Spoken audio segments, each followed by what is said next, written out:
وہ خزائن جو ہزاروں سال سے مدفون تھے،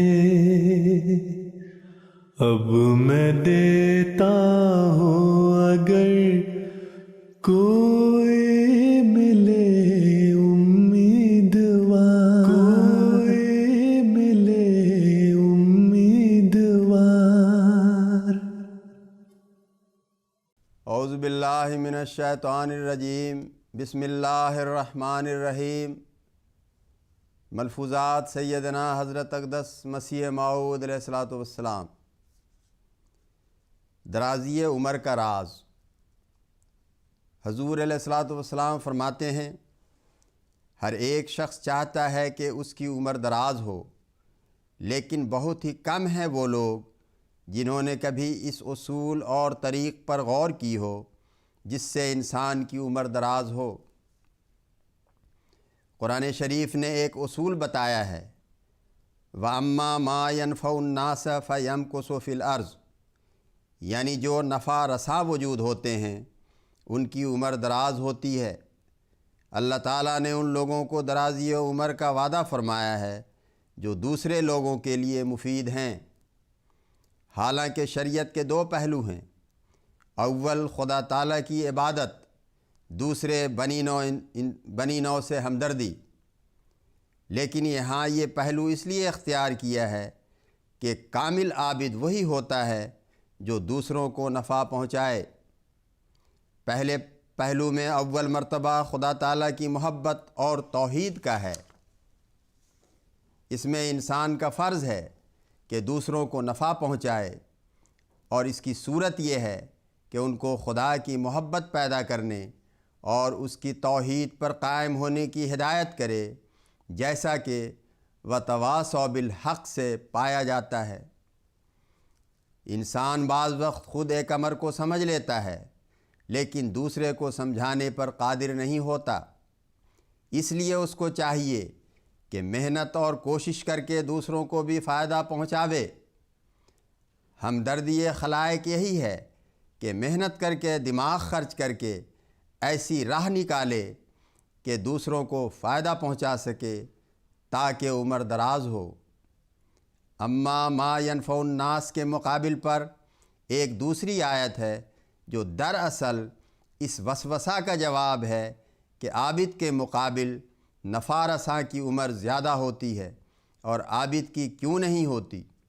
اگرچہ میں نے بتایا ہے کہ کامل عابد وہی ہو سکتا ہے جو دوسروں کو فائدہ پہنچائے، لیکن اس آیت میں اور بھی صراحت ہے، اور وہ آیت یہ ہے، قُلْ مَا يَعْبَؤْ بِكُمْ رَبِّي لَوْلَا دُعَاؤُكُمْ، یعنی ان لوگوں کو کہہ دو کہ اگر تم لوگ رب کو نہ پکارو تو میرا رب تمہاری پرواہ ہی کیا کرتا ہے۔ یا دوسرے الفاظ میں یوں کہہ سکتے ہیں کہ وہ عابد کی پرواہ کرتا ہے۔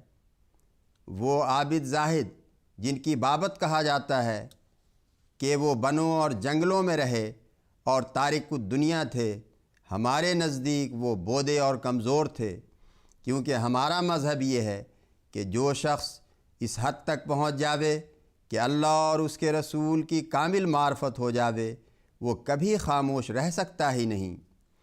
وہ اس ذوق اور لذت سے سرشار ہو کر دوسروں کو اس سے آگاہ کرنا چاہتا ہے۔ پھر حضور علیہ الصلوۃ والسلام یقین کے متعلق فرماتے ہیں، یقین ایک ایسی شے ہے جو انسان کو ایک قوت اور شجاعت عطا کرتا ہے۔ یقین معلومات سے بڑھتا ہے، اور جب معلومات وسیع ہوں تو یقین کی قوت سے ایک ماتحت اپنے افسر کے سامنے اپنے مقصد کو بیان کرنے سے نہیں ڈرتا۔ لیکن اگر معلومات کم ہوں تو یقین میں بھی ایک قسم کی کمزوری ہوگی، اور پھر خواہ وہ افسر بھی ہو تو اسے بھی دبنا پڑتا ہے۔ یہ بات صحیح ہے کہ زندگی اور طاقت تب پیدا ہوتی ہے جب پورا علم ہو۔ اس وقت انسان اپنے آپ کو مشکلات میں ڈالتا ہوا بھی پرواہ نہیں کرتا۔ جیسے صحابہ جو یقین اور معرفت کے نور سے بھر کر دل میں ایک قوت اور شجاعت رکھتے تھے، وہ بادشاہوں کے سامنے کس دلیری سے جا بولے۔ یقین ایسی چیز ہے جو موت کو بھی آسان کر دیتا ہے، اسی لیے شہادت کی موت سہل اور آسان ہے۔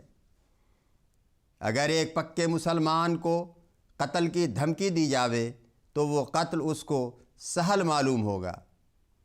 یقین ایک روحانی مسکن ہے۔ شہادت کی موت والا دنیا اور طول عمل کو طاق پر رکھ دیتا ہے۔ غرض انسان کو یقین حاصل کرنا چاہیے اس سے پہلے کہ وہ فلسفہ اور طبیعات میں ترقی کرے۔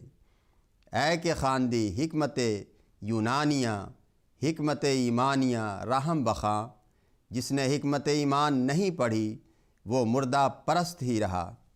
اللہم صلی علی محمد وآل محمد وبارک وسلم انکا حمید مجید۔